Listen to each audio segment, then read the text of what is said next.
And now it's time to award our 2013 Regional Leaders Award. And I'd like to ask El Paso County Clerk and Recorder Wayne Williams to come up. Wayne.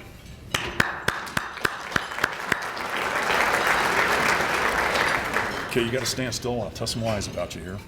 So prior to being elected El Paso County Clerk and Recorder, Wayne Williams, of course, served 8 years as El Paso County Commissioner, during which time he gained statewide respect for his expertise and guidance on critical issues such as transportation planning.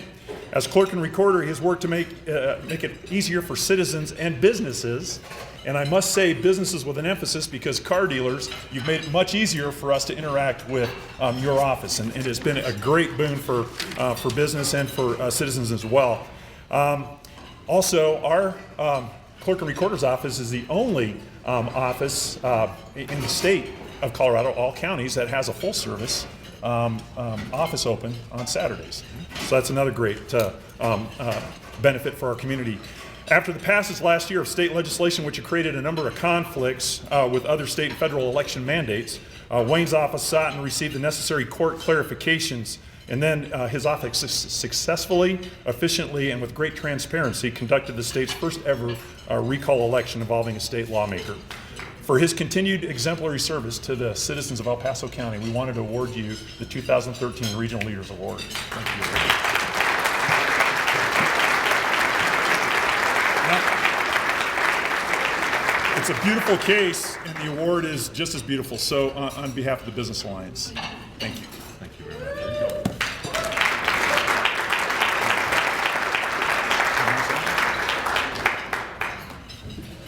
Thank you very much.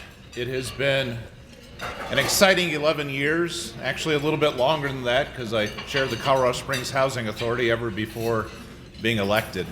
And it's all been possible by two major factors.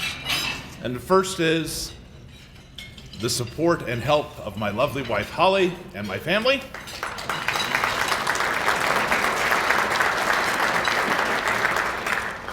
And the second is the number of great employees and coworkers and members of the community that I've had the privilege to work with here in El Paso County. So thank you very much. Thank you for this award and all that it involves, and I very much appreciate it. Thank you.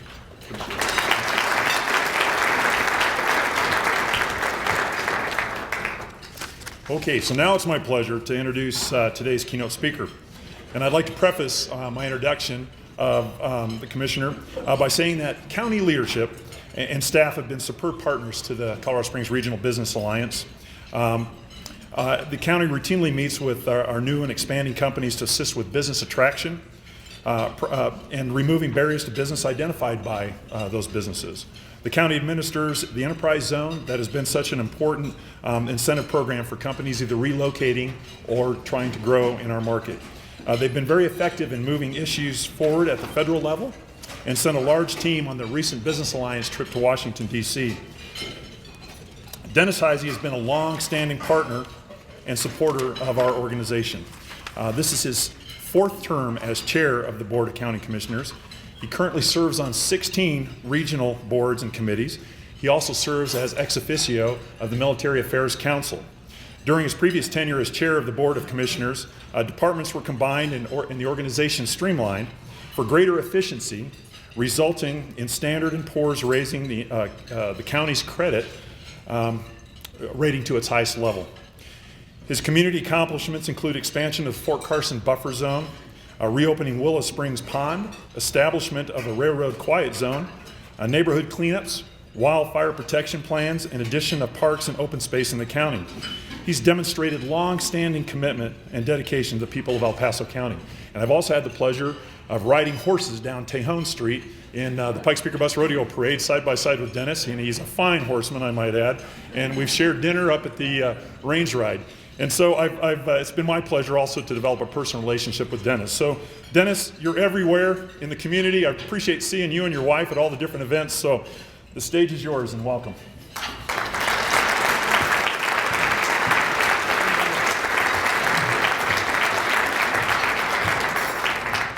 You know, I'm really more, you know, I don't normally feel like kind of a small guy, but given our current crop of leaders here with Mike Jorgensen and the mayor and Keith King, I find myself in the front row now when somebody's taking photos. But anyway, I'm typically more comfortable just kind of winging it, and taking questions and those kinds of things. But I know many of you out there, we're not going to do that today, so you're going to have to put up with what I've prepared here. But thank you very much. I am honored to be here today. I want to thank the Regional Business Alliance for hosting this event and all the sponsors. I'd like to extend my thanks to my fellow commissioners. We are a board of 5, and it just happened to be my turn this time around, so thank you for all the support you've given me. And the countywide elected officials. For those of you that aren't familiar with county speak, that would be clerk and recorders and assessors and treasurers and those guys that are not commissioners. We all have to work together in this thing called county government to make it happen. So thanks to all of you. Mayor Bach, thank you. Appreciate you coming today. Appreciate your support. You've been a great partner, and I know we've got good things ahead of us. Keith King, for those of you that aren't aware, Council President King is the reason I'm here in El Paso County. I don't say Colorado Springs because I don't live in Colorado Springs. That would be my table back there, the fountain table. So thank you guys for coming. But I knew Keith when we both lived in Oregon, and I needed a job, and he said, I don't know, the economy's doing better here than anywhere. So I came out here some 30 years ago, and so whatever I'm doing you don't like, blame it on Keith. We've got other mayors and trustees and council members out there, so thank you all for coming.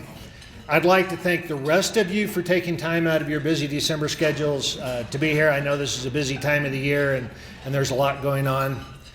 There's one person I really would like to thank that doesn't get enough thanks. My bride, Kathy. Kathy, if you'd like to stand. She doesn't like to stand, but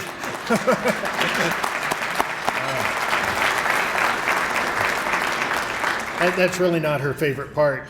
But I'd like to thank her for all the support she's given me through multiple campaigns, for the odd schedules that we have, and thank you for putting up with me. We're going to do something just a little bit different here. If I could ask Linda Weiss to come forward. Yeah, that would be you, the one with the big eyes. Today, we want to start a new tradition with the annual State of the Region luncheons with a presentation of El Paso County's Making a Difference Award. The Colorado Springs Conservatory has been recognized for outstanding educational programming by the Carnegie Hall Royal Conservatory, the Arts and Schools Network, and UCCS. Simply stated, the conservatory provides education which develops and nurtures the artistic talents of young people, many of whom go on to share their talents on some very big stages. Linda Weiss is the founder, the inspirational leader, and the driving force behind the Colorado Springs Conservatory. Conservatory is a vibrant and shining example. I actually have read this before. I'll calm down by about a third of the way through this. Vibrant and shining example of how the arts and culture can be an economic driver in our region, enhance our quality of life, and enrich our daily lives.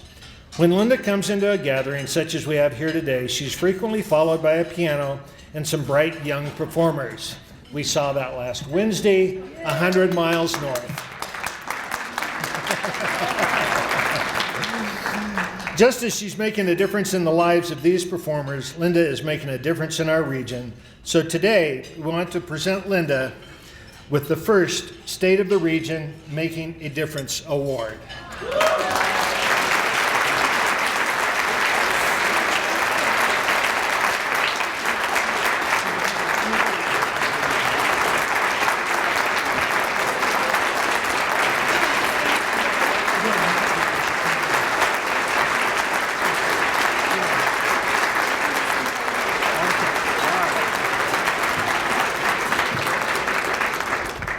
When I walk into, see, I know how to use the mic.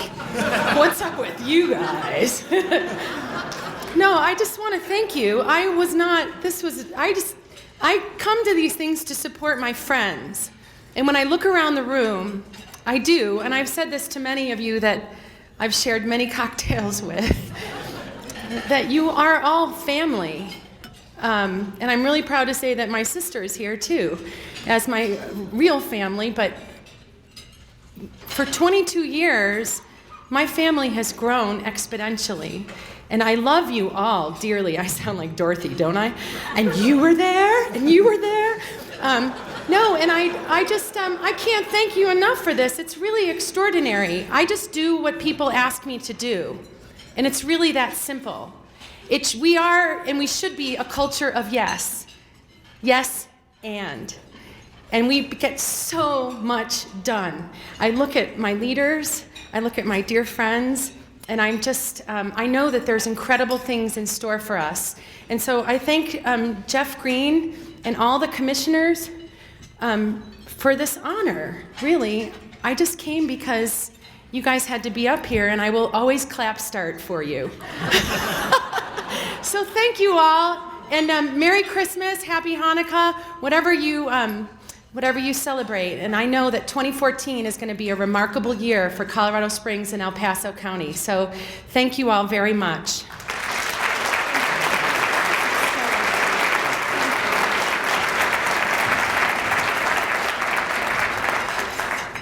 Those are more fun when they really don't know. So, you know, at the risk of having people leave early, I've decided to share my conclusion on the state of the region right here at the beginning. That way, if you happen to nod off during the presentation, you've already heard it. So here it is. The state of the region is improving, and I believe it will continue to do so through this next year. So now we get to the why. I don't say that based on the fact that we're lucky. We're fortunate. We're fortunate to be living in this wonderful place. Fortunate to be in a community where so many people care. They care about what happens here. We're fortunate to live in a region where people take it personally when our quality of life indicators don't meet expectations. We're fortunate to share a legacy of decisive leaders like Penrose, who identified the challenges and the opportunities and then took action. We're fortunate indeed, but we're not lucky. Two devastating and two deadly wildfires, deadly and devastating flash floods, lingering economic hangover, sequestration, and the ever-present anxiety over the next round of BRAC would all suggest that this is not the best time to bet it all on the next roll of the dice. The Waldo Canyon fire of 2012 was barely off the front page of local newspapers when the unthinkable happened again. June 11th, 2013. It was a hot and windy day. Similar to Waldo Canyon, there were too many trees too close together in Black Forest. Firefighters from the city of Colorado Springs and more than a dozen other agencies from near and not so nearby joined in. There was a heroic hand-to-hand fire combat fight. Air support from Fort Carson, Peterson, state and federal resources were deployed quickly, and hundreds of structures, including schools, churches, the Black Forest Community Center, and other local landmarks, were saved. Sheriff's deputies were joined by CSPD, the Colorado National Guard, state troopers, Fountain PD, UCCS police, and other area law enforcement officers in the effort to protect life and property. Inside the fire lines, there were also county public services workers, some of whom are here today, fueling and fixing trucks, operating bulldozers and water tankers, removing debris and repairing damaged roadways to support the firefight. But the wind was simply relentless. Fuel wood was plentiful, and the fire showed no mercy. 2 citizens were killed, 488 homes destroyed, utility lines, cell towers, culverts, bridges, fences, and road signs were all damaged or destroyed. Recovery and rebuilding efforts began at the El Paso County Disaster Assistance Center even before the smoke had cleared. El Paso County DHS staff and volunteers joined regional building, El Paso County Public Health, the Colorado Department of Local Affairs, Pikes Peak Workforce Center, local churches and nonprofits like El Pomar, Care and Share, Goodwill, Peak Vista, the Pikes Peak Community Foundation, the Colorado Springs Housing and Building Association, and Crosses for Losses. They were all fully engaged at the Disaster Assistance Center. More than 1,800 citizens received immediate assistance and valuable guidance to help them take the first steps toward recovery. Too many Black Forest residents were either uninsured or underinsured. Limited economic resources, a patchwork of private roads and utilities infrastructure dating back to the early 1900s, and still standing heavily damaged trees on private property are slowing the pace of recovery. The Board of County Commissioners has temporarily relaxed restrictions to allow RVs and mobile homes, eliminated some development fees, lowered others to remove barriers to recovery, and is carefully reviewing proposed changes in the fire codes to strike a proper balance between reasonable fire mitigation and expensive and unrealistic regulations which would make it impossible for many citizens who lost everything to rebuild. Just as they did in Mountain Shadows a year ago, regional building inspectors have spent hundreds of hours in the Black Forest area answering questions, providing inspections, and helping citizens wherever possible to rebuild in a timely and efficient manner. To date, RBD has made 1,777 site visits and inspections and issued 870 permits for cleanup and reconstruction in the Black Forest area. In response to well and septic-related issues, El Paso County Public Health has made 1,094 site visits and inspections in the Black Forest area. While residents in Manitou Springs and smaller communities up Ute Pass were spared a direct hit from the 2012 Waldo Canyon fire, they are now in the direct path of flash flooding off the burn scar. Flash flooding July 1st, 10th, and again August 9th were especially hard on small businesses in Manitou Springs. More than $30 million in federal, state, city, county, utilities, and private funds have been invested so far in flood mitigation projects designed to reduce the risk that even a small rainstorm on the Waldo Canyon burn scar will trigger catastrophic flooding in Ute Pass, Manitou, Garden of the Gods, and the Colorado Springs West Side. Still, the threat of flash flooding will be with us for years to come. So you can see, we're not lucky, but we are fortunate. We've been tested by fires and by floods, and we've passed those tests. Virtually every department and office in the county had people going above and beyond during these events. We have several of them here today. I know we have folks from Transportation, Facilities, Department of Human Services, Public Information Office, Budget and Finance, Regional Building, the Assessor's Office, Public Health, IT, and many others. If we could give them all a round of applause.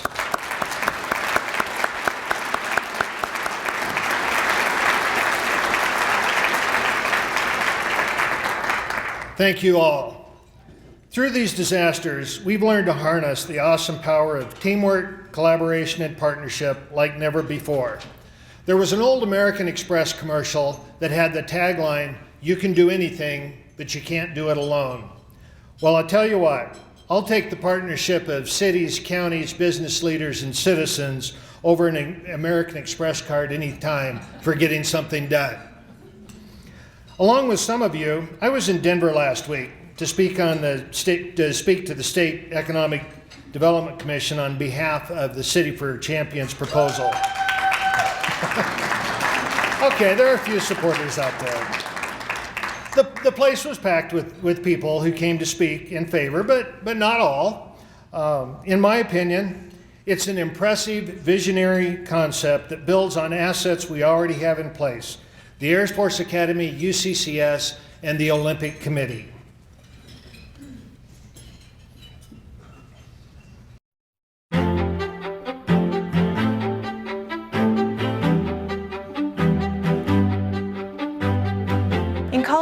Springs, I think champions can be found in all walks of life, in different places and different professions.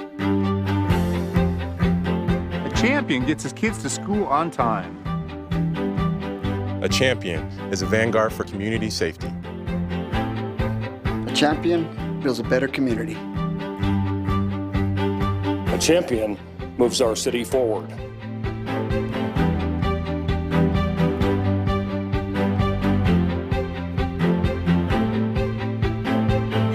A champion is a professional athlete, a champion is a military hero, but champions are also our neighbors doing what they do every day that makes them unique.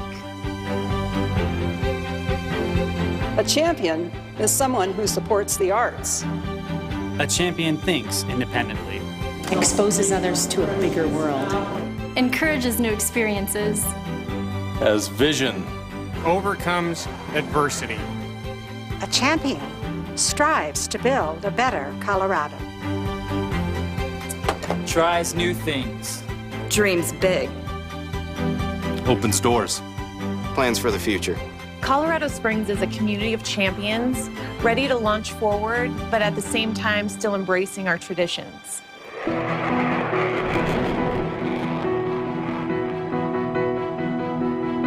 A champion welcomes change and supports the regional economy.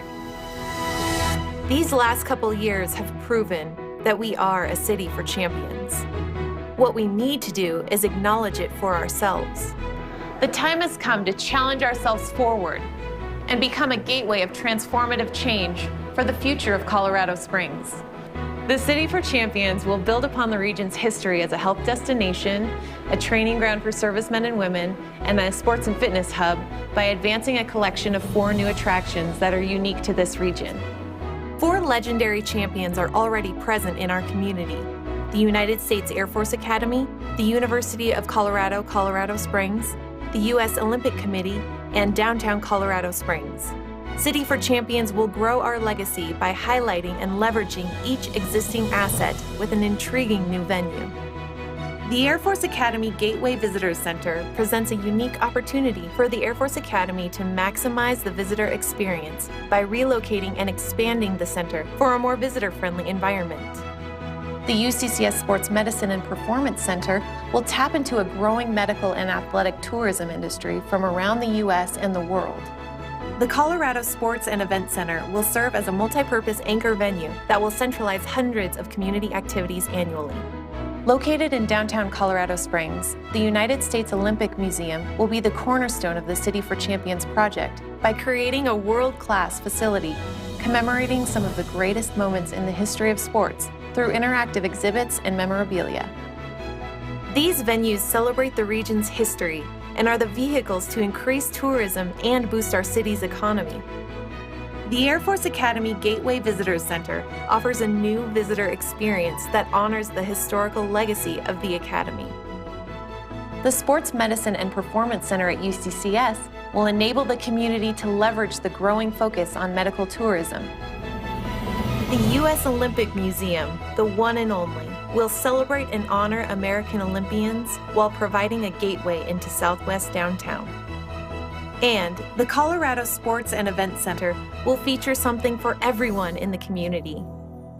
All of this adds up to long-term economic growth and improved quality of life for the residents of the Pikes Peak region. City for Champions is a game-changing opportunity. New jobs, more revenue for our city and county. Revenue we need for stormwater, roads, and bridges. Join me in supporting City for Champions. A champion strives to build a better Colorado. Breathes new life into a community. The champion makes a difference. Be a champion. Be a first responder. Work hard behind the scenes. Dare to be the best. So what are we asking for? That you share your genuine excitement and support as we move our city forward toward transformation. Learn more at cityforchampions.com.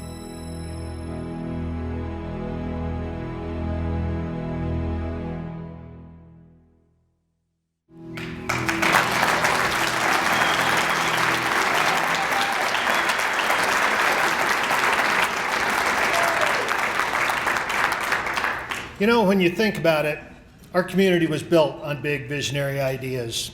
Colorado College, Fort Carson, Cheyenne Mountain Zoo, Pikes Peak Cog Railway, Broadmoor Hotel, Pikes Peak Center, World Arena, and many other iconic institutions and attractions were big visionary ideas. To be sure, there were challenges and critics associated with each one of them. But challenges are opportunities, and critics are to be learned from. Both can enhance the vision. Think about Penrose and Tutt, who announced that a failing casino on a nearby bankrupt dairy farm would be an ideal place to build a world-class hotel. And then I can only imagine the critics when Penrose decided that his growing and eclectic collection of homeless animals would be a big visitor attraction if they just had the home on the side of Cheyenne Mountain. My guess is there were more than a few naysayers when Zalman Simmons, former mayor of Kenosha, Wisconsin, and who's probably best known for making the Simmons Beauty Rest mattress, decided he was the right guy to build a tourist train to the summit of Pikes Peak, and folks would come from all around the world to ride it. These are just a few of the valuable long-term regional assets we already have here. There are countless more. Well, I would hope you don't get your theological underpinnings from Hollywood. In the film classic, Oh God, George Burns, in the role of God, wants John Denver to deliver the message that we have everything we need for success and happiness. And we do. And better still, we're great collaborators. We're team players. For example, UCCS, one of the fastest growing, most watched, and highly respected public universities in the nation.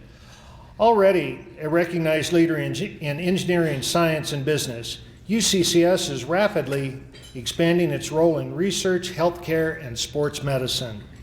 It's driving the rebirth of the North Nevada corridor, but even more importantly, UCCS is a key resource in developing a regional workforce that will help our local businesses and industries succeed and attract new employers to our region.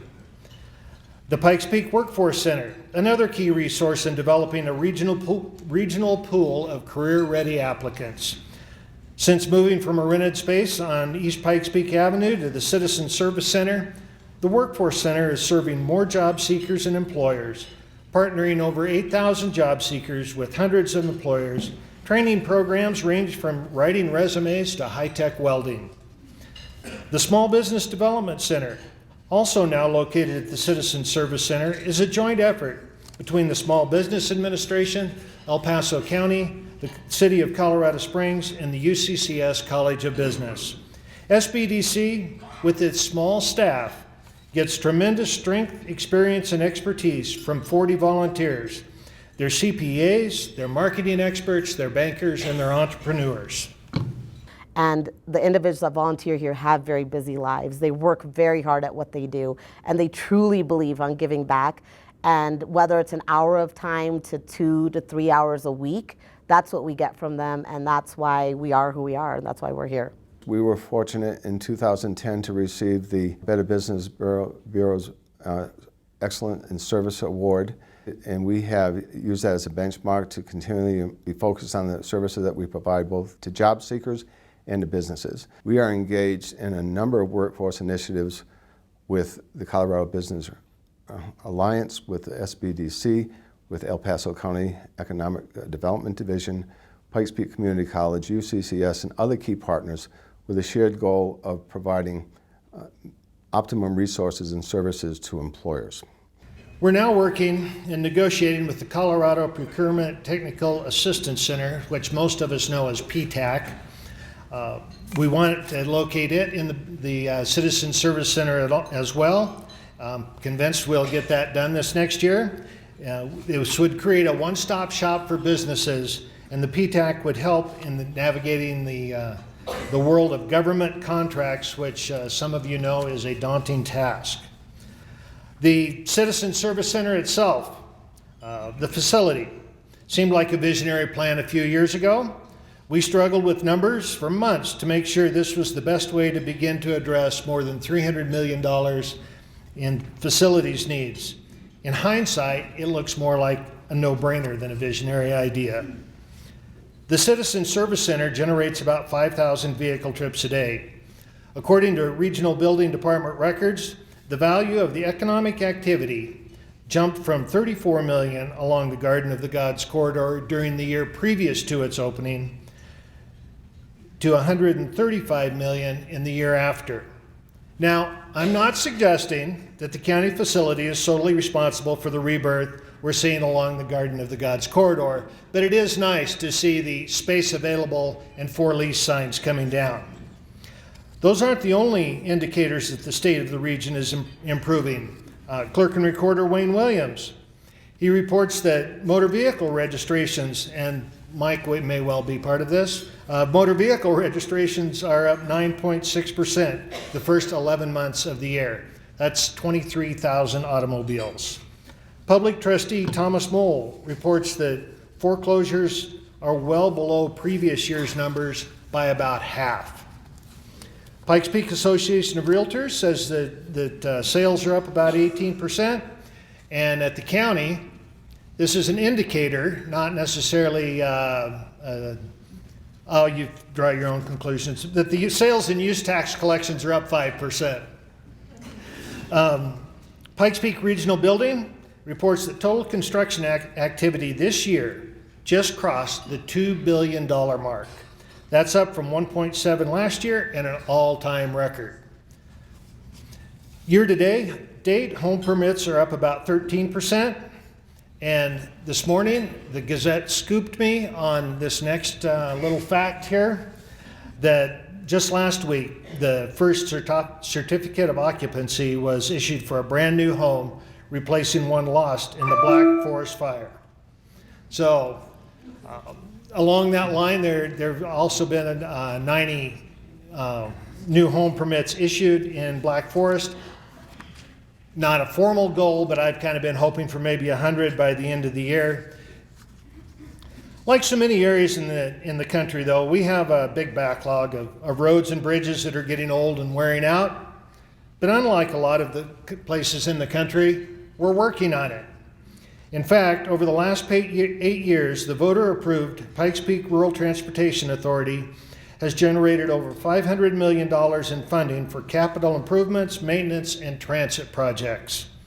All of the A-list approved by voters is either completed or under design, and the 10-year extension of the PPRTA passed by almost 80%. And by working together with our Regional Highway Commissioner Les Gruen and his colleagues at the State Highway Commission, we've been able to get more state and federal dollars committed to our area. The expansion of I-25 to the north, while we experienced some growing pains, already there's been a big improvement. And state and local funding, and I came from a PPACG meeting just prior to this, where this was talked about quite a bit, and some of it by our Park County Commissioner, but state and local funding is now lined up to work on the I-25 Cimarron and on the I-25 and Cimarron intersection. You know, this one out here, this is another project where CDOT came through with the money after hearing from all of us, including Teller and Park County, that this has been the #1 PPACG priority for communities on both sides of the intersection for many years. When I was last here at the podium for the State of the Region 3 years ago, I couldn't resist the temptation to brag just a little about some of the things we're doing that don't necessarily make the headlines. And so here we go. I talked then about the fledgling career building activity. It's supported by local home builders, contractors, school districts, regional building, and El Paso County. Students spend half of each day constructing an entire home from the ground up. 2 of those homes have been sold and a 3rd one is under construction. But most importantly, the program is motivating, engaging, training, and graduating students who are clearly at a risk of dropping out. Statistics show that each dropout costs $292,000 in lost earnings and social services cost. They're about to graduate another group of 11 young men and women who will be ready for work with needed building and construction skills and will be far less likely to end up on our DHS rolls or as a long-term guest of the county sheriff. I'm proud of our county economic development office. We're somewhat limited by state statute on what we can do towards economic development, but they oversee the enterprise zone, the community development block grant program, the El Paso County Housing Authority with its various bond programs, as well as private activity bonds that encourage economic development. Last year, the county was the fiscal agent for $5.4 million in private contributions through the El Paso Enterprise Zone. Contributions for qualified projects and organizations are eligible for direct tax credits. Those are tax credits, not exemptions on your state income taxes. The Regional Business Alliance, Colorado Springs Philharmonic, United Ways 211, Care and Share, the Downtown Partnership are just a few of the many projects and organizations that benefit from contributions through the Enterprise Zone. Keep that in mind as you plan your year-end contributions. You still have time to get down to see Deanne McCann with a nice big check. I'm proud of our public services and parks employees who managed to plow snow and keep the parks watered and mowed despite some simply brutal budget cuts during the Great Recession. Employees of our highway division recently received national recognition for their invention of a sprayer that improves the pavement overlay process. Side note, they thought they could do better. They went down to the local Home Depot, picked up the parts and pieces they need, brought them back to work, put them together, and it worked. I sure hope we reimbursed them for their expenses, because they did that out of their own pocket. I'm proud of many ongoing county-sponsored events like our annual Feed the Children outreach, which is for needy families. We help them with food, clothing, and toys.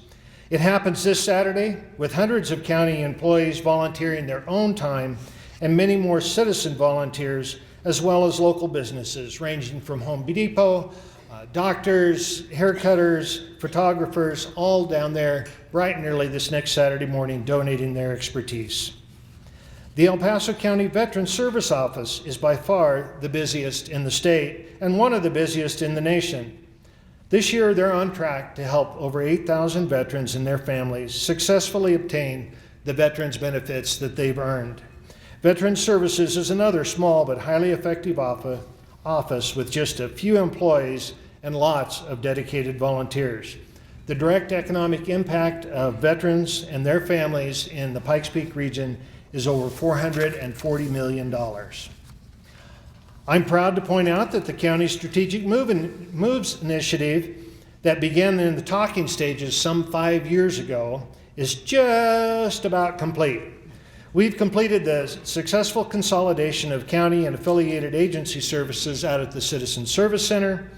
The county coroner's office is no longer in a crowded, poorly ventilated, and frankly disgusting facility. The consolidation of the sheriff's office into the former county office building puts deputies, investigators, and command staff just across the street from the courts and the DA's office, and in a county-owned building.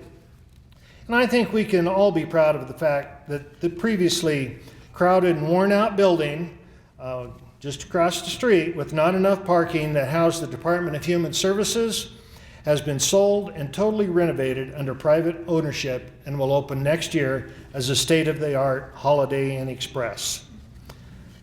So as I see it, there's still plenty of evidence to suggest that the state of the region is improving and will continue to improve for the foreseeable future. We're fortunate to have so many spectacular community assets ranging from Pikes Peak to the Air Force Academy, from the Olympic Training Center to UCCS right here already in place. Fortunate to have so many first-rate educational, nonprofit, philanthropic, faith-based social service organizations doing good work right here in our community. Fortunate to have a workforce, public and private, that's well-trained, innovative, dedicated, and highly productive. Fortunate to have so many public, private, intergovernmental, and interagency partnerships already in place and getting things done. And finally, I believe that we are fortunate because we have learned, albeit the hard way, that we are not lucky. Good luck won't protect us from an overgrown forest with too many trees too close together. It won't create new jobs and reduce unemployment. It won't protect our military assets from the outstretched arms of Joe Raso's counterparts in Texas and Alabama. It won't reduce crime or water the parks. Olympic gold medalist Kerry Walsh Jennings told us just last month, you don't become a champion by playing to not lose. With these lessons in mind, I predict 2014 will see many more community-wide discussions and solutions to difficult regional challenges like flood control and stormwater. I predict we will address these challenges as we play to win.